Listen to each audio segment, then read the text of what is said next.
Thank you all for being here. Thank you so much to Yago for inviting me to be part of this and just to be in the audience today. I think it's so inspiring to hear all of these poets and writers that aren't known and talked about. I think, translated work, the statistics on the amount of translated work that's read and published in the US is so small, so it's great to do anything to celebrate it.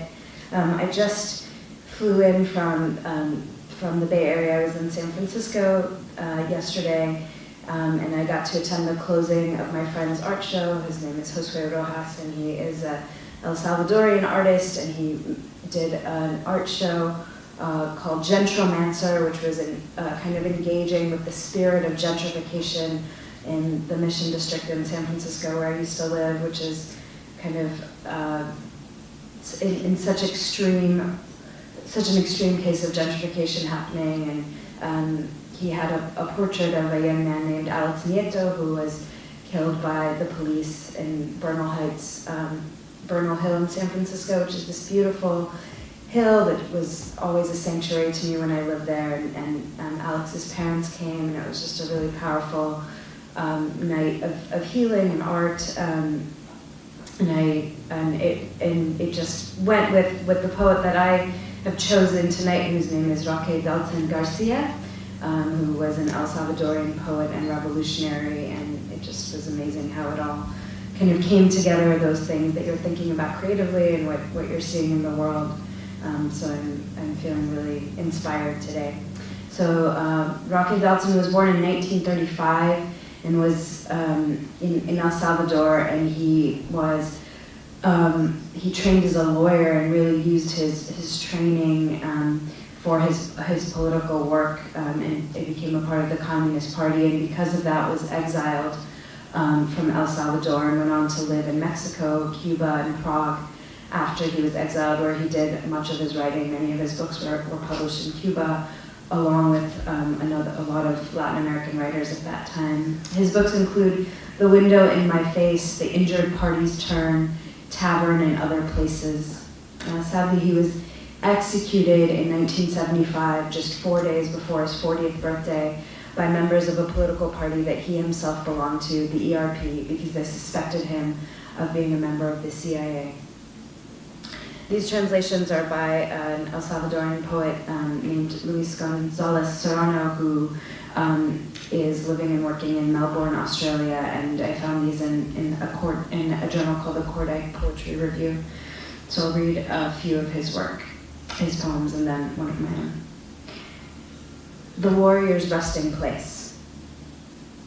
The dead are getting more restless each day. They used to be easy.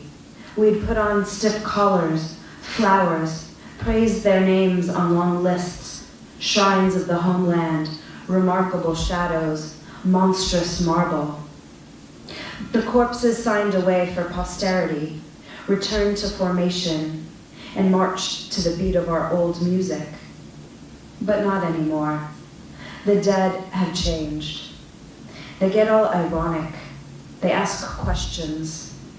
It seems to me they've started to realize they're becoming the majority. This was a poem I really liked, and Yago and Livia were speaking of Martina Espada, who's amazing. You guys are so lucky to have worked with them. This reminds me of some of Espada's work. It's called Number 9 Love Poem.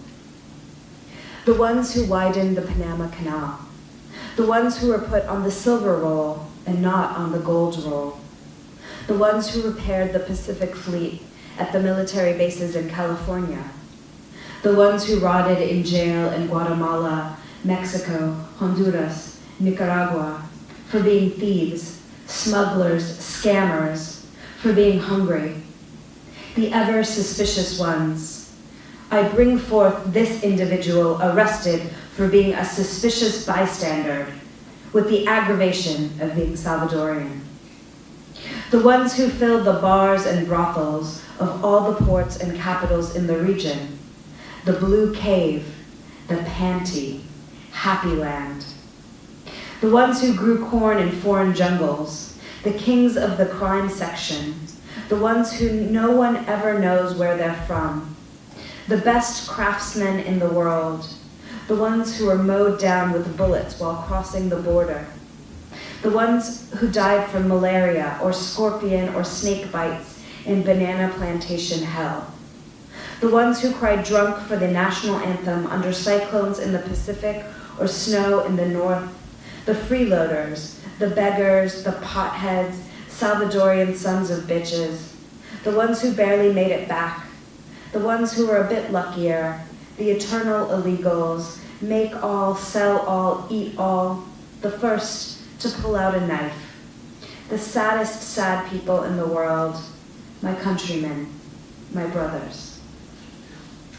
And this is a poem that inspired me a lot. Spite. Homeland, you don't exist. You're just a bad outline of myself. Words of the enemy I believed. Before, I used to believe you were so small. You reach neither north nor south. But now I know you don't exist. And it doesn't seem as though anybody needs you. I haven't heard any mothers speak of you.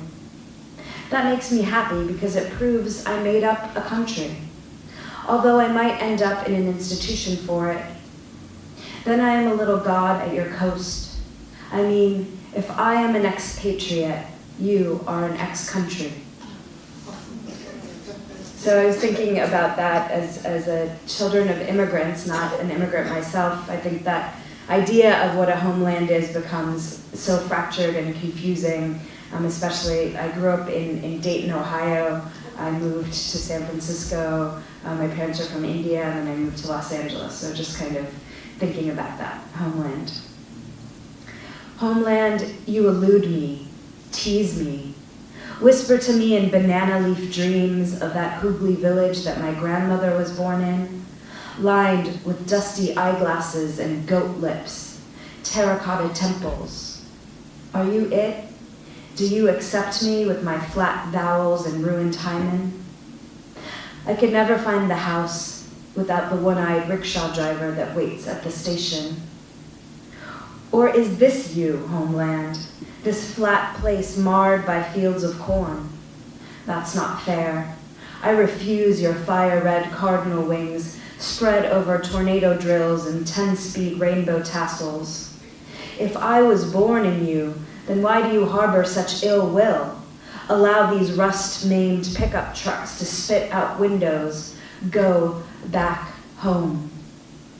My dead uncle drove me to all the houses last time. Now there is no one to show the way. I would never misname you, claim you, but how vigorously you took me in. Home, you whispered in my ear in that first apartment with the view of brown hills across the bay. Land. Later you bartered me lovers and teachers, and I tried to pay it off. I sat with your children, even those you had put in cages, and handed them ink and a mirror.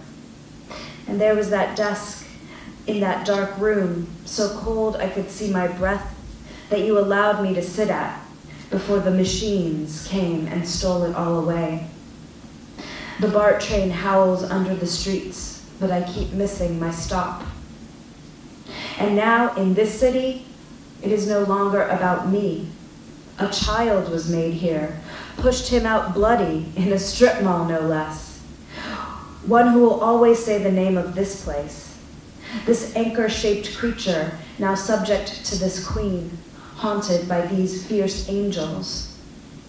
Homeland, let this sweet child be. Do not torture him like you've done me.